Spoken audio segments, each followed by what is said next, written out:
그날 해골 언덕에는 세 개의 십자가가 세워졌습니다. 본문의 해골이라고 하는 것은 라틴어로 하면 갈보리고 헬라어로 하면 골고다입니다.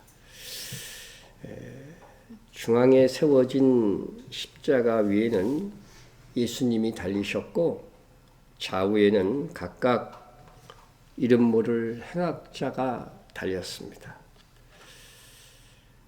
예수님께서 이 두 행악자와 함께 십자가에 달리신 것은 이사야 선지자의 예언이 성취된 것입니다. 이는 그가 자기 영혼을 버려 사망에 이르게 하며 범죄자 중 하나로 헤아림을 받았습니다. 예수님에 대한 예언인데 자기의 혼을 버렸다. 영이 아닙니다. 이거 영혼이라고 되어 있는데 혼을 버려서 사망에 이르게 했다.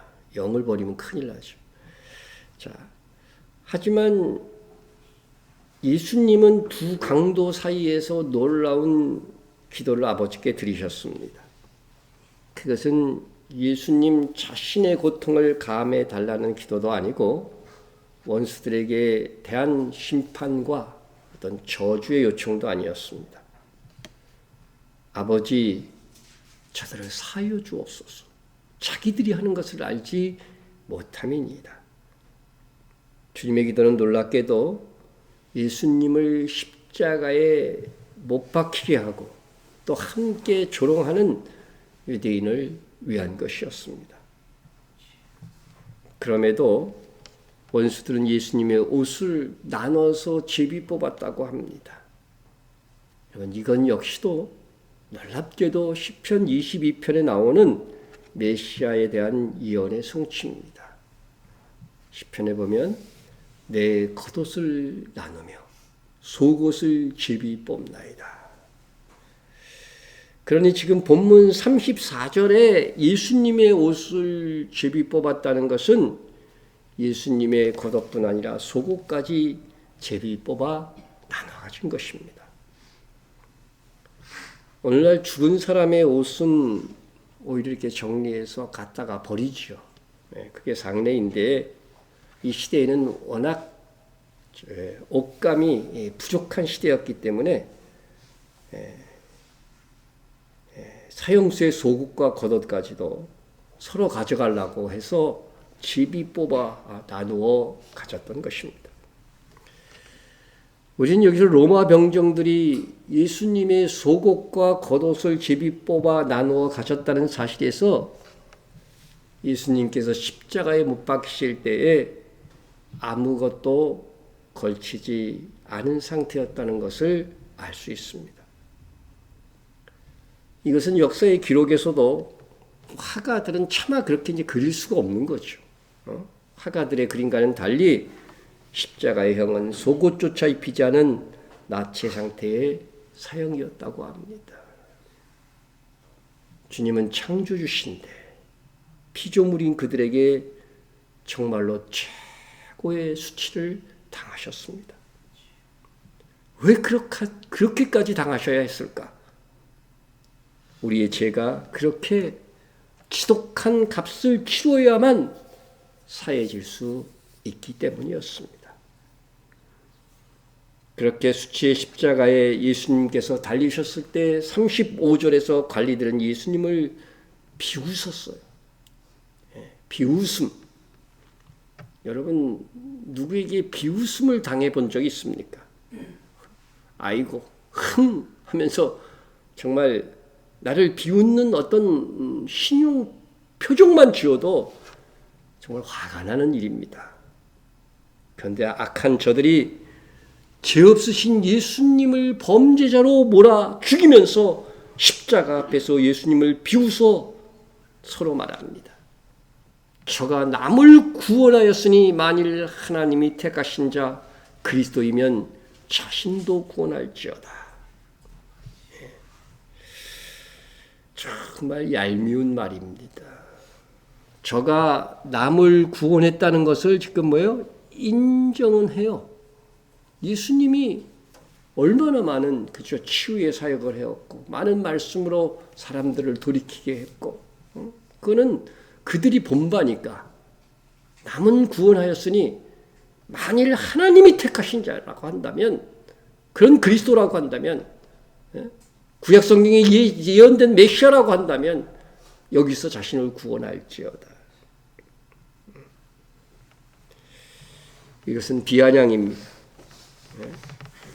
저 같았으면 내려가서 박살을 냈을 텐데 그러나 주님은 그럴 수 있는 능력이 계셨음에도 참으셨습니다. 관리들뿐만 아니라 36절을 보면 군인들도 갈증이 최고조로 당한 예수님에게 흰 포도주가 어디서 난 것인지 그 흰 포도주를 주며 내가 유대인의 왕이면 너를 구원하라. 계속 자극하는 거죠. 십자가에서 내려오도록 자극하는 거지. 희롱에 동참했어요. 여러분, 예수님은 유대인의 왕입니다. 왕입니다. 여러분, 유대인의 왕으로서 예수님을 인정한 것이 복음서에 누가 제일 처음 그래요? 동방 박사들이에요. 이방인들이에요. 유대인의 왕으로 나신 이가 어디 있느냐 이렇게 물어봤습니다. 나신 이가 어디 계시냐? 예수님도 유대인의 왕임을 인정했습니다. 빌라도 총독이 신문할 때에 내가 유대인의 왕이냐 그랬을 때 예수님이 다 침묵하시다 이것만은 대답하셔요. 네 말이 옳도다. 제패에도 뭐로 붙었어요? 나사렛 예수 유대인의 왕이라는 제패가 예수님의 십자가에 탁 붙어 있는 거죠. 그랬더니 유대인들이 그 앞에 자칭이라고 좀 써라 그랬는데 빌라도는 그렇게 하지 않았습니다. 예수님은 유대인의 왕으로 다시 오실 것이라고 요한계시록에 되어 있습니다. 초림 때는 유대인의 왕으로 등극하지 않으셨지만 재림 때에는 유대인의 왕으로 등극하셔서 만국을 다스리는 만왕의 왕이 되실 것을 말씀하고 있는 거죠. 그런데 이러한 십자가 상에서의 예수님의 기도와 십자가 아래서의 예수님에 대한 비웃음과 희롱을 공히 듣고 본 두 사람이 있었습니다. 누구였죠? 그들은 예수님과 함께 십자가에 못 박힌 두 강도였습니다. 그런데 예수님과 함께 십자가에 달린 두 강도는 매우 대조적인 모습을 보여주고 있어요. 한 강도는 십자가 아래서 예수님을 비웃고 희롱한 관리들과 군인들의 영향을 받았는지 그들과 똑같은 말을 합니다. 달린 행악자 중 하나는 비방하여 이르되 내가 그리스도가 아니냐? 너와 우리를 구원하라. 지금 십자가 상에서 예수님이 그리스도냐 아니냐 갖고 계속해서 그죠? 지금 승쟁이가 이루어지는 거죠. 이 조롱하는 자들에게는. 관리들, 로마 병절, 한평강도 계속해서 조롱 비방하면서 내가 그리스도이면, 내가 유대인의 왕이면 스스로 한번 그 십자가에서 내려와 봐라. 우리를 위한 대속의 십자가를 지지 못하게 하라고 하는 자극적인 말들이고 조롱의 말이었습니다.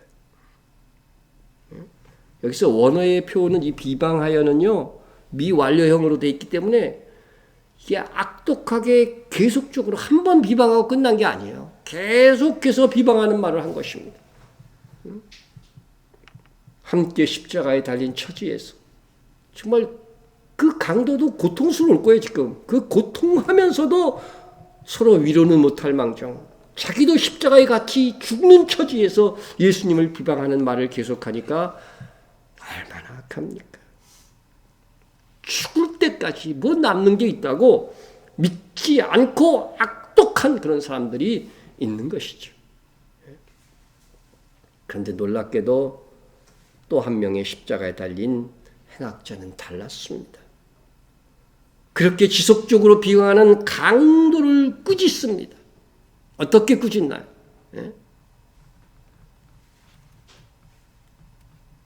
제가 안 해놨습니다. 우리 누가복음 23장 40절에 보면은 내가 동일한 경지를 받고서도 하나님을 두려워하지 않느냐? 우리는 우리가 행한 일에 상당한 보응을 받는 것이니 이에 당연하거니와 이 사람이 행한 것은 옳지 않은 것이 없느니라. 이 강도는 하나님을 두려워하는 마음을 가졌습니다. 그리고 자신이 죄인인 것을 인정하고, 그 다음에 그 죄에 대한 보응으로서 자기가 십자가에 달린 것은 당연하다고 인정을 했어요.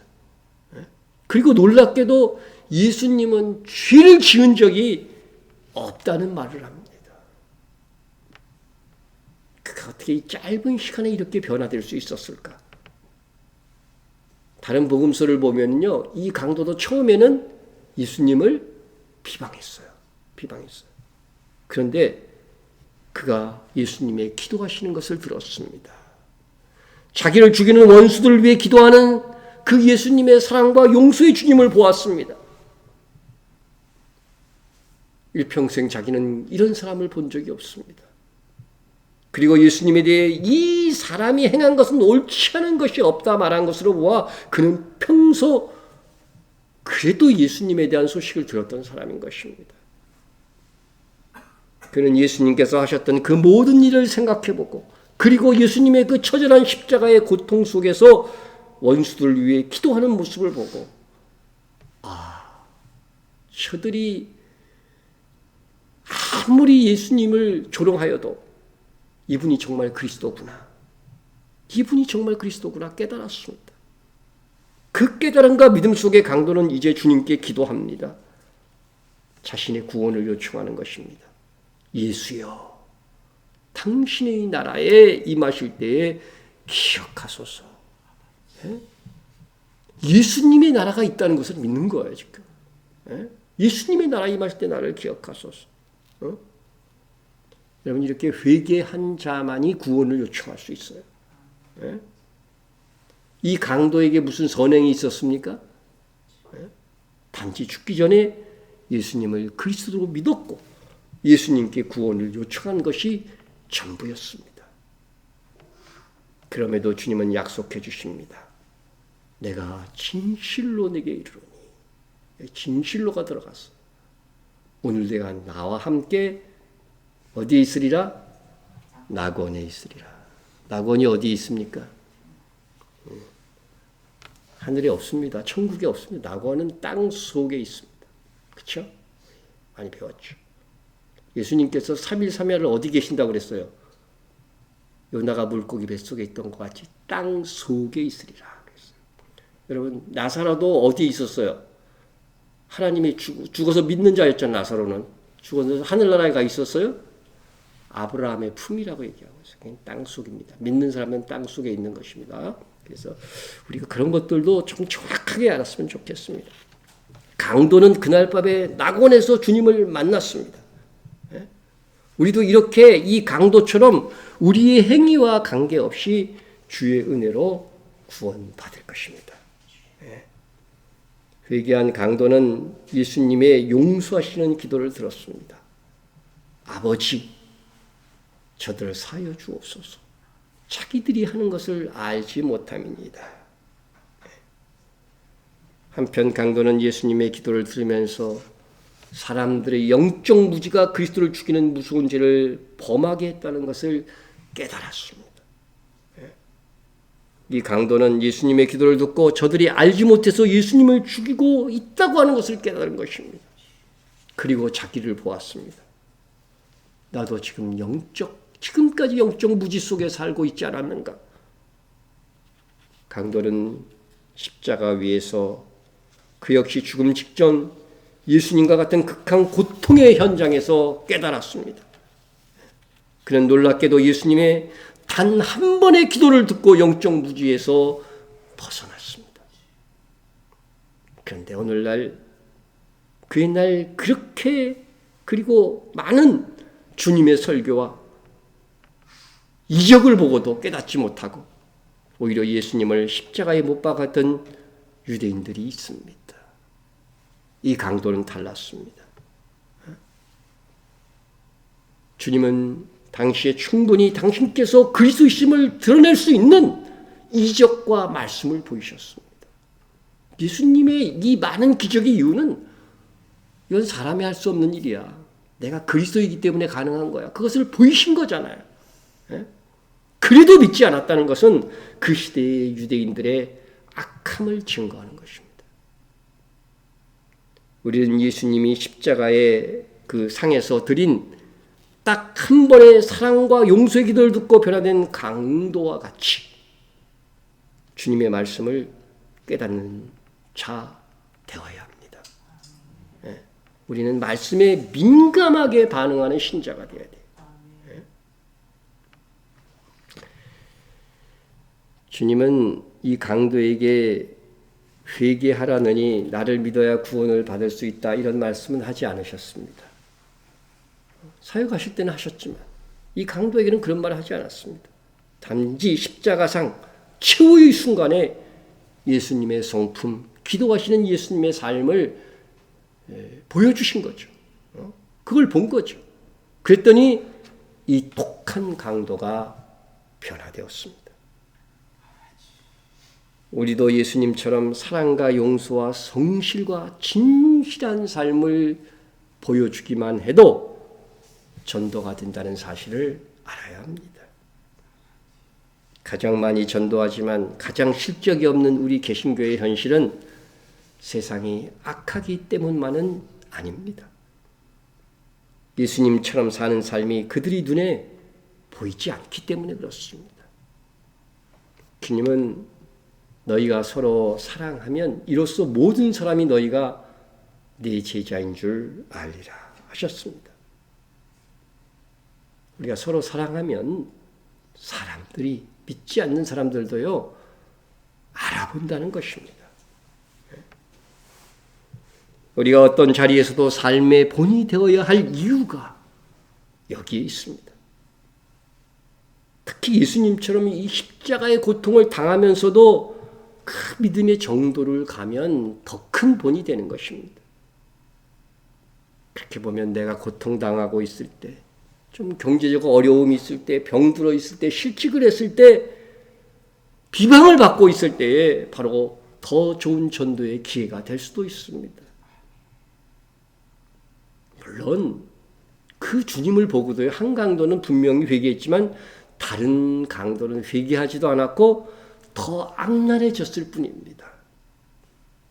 여러분, 우리가 선행을 해도 주님의 사랑을 실천해도 악한 사람은 여전히 악합니다. 그러나 그 중에 절반이라도, 아니 한 사람이라도 나의 믿음의 삶을 통해 주께로 돌아올 수 있다면 이는 천하보다 귀한 한 영혼을 구원한 것입니다. 회개한 강도는 정말 인생의 마지막 기회를 살렸습니다. 우리는 이 한편 강도에 비하면 수없이 많은 기회를 맞이하고 있습니다. 우리는 말씀을 들을 때마다 다시 기회를 얻고 있는 겁니다. 듣고 깨닫고 돌이킵시다. 그리고 주님처럼 평상시는 물론 극한의 상황 속에서도 주님의 사랑과 용서와 거룩함을 보여주며 삽시다. 그러할 때 우리를 통해 예수님을 알고 믿게 되는 사람들이 생겨날 것입니다. 사랑의 하나님 아버지, 주님은 우리를 위하여서 범죄자 중 하나가 되었고 우리의 죄 때문에 피 흘려 죽으셨습니다. 이 세상 어느 누구도 우리를 위해서 그만큼 사랑하고 희생한 사람이 없습니다. 하나님, 그 보혈의 공로를 통하여 우리는 구원을 얻었습니다. 감사합니다. 주님의 나라, 특별히 천년 왕국에서 아버지 하나님 주와 함께 왕노릇할 수 있도록 우리가 첫째 부활에 이룰 수 있는 자들이 다 되게 하여 주옵소서. 그러기 위해서 주님을 본받는 삶을 사는 동안 잘 실천해 갈 수 있게 하여 주옵소서. 우리 교회가 이모저모로 또한 아버지 하나님의 선교에 힘쓰고 있습니다. 특별하게 이스라엘 선교에 많이 힘쓰고 있습니다. 기도하고 있습니다.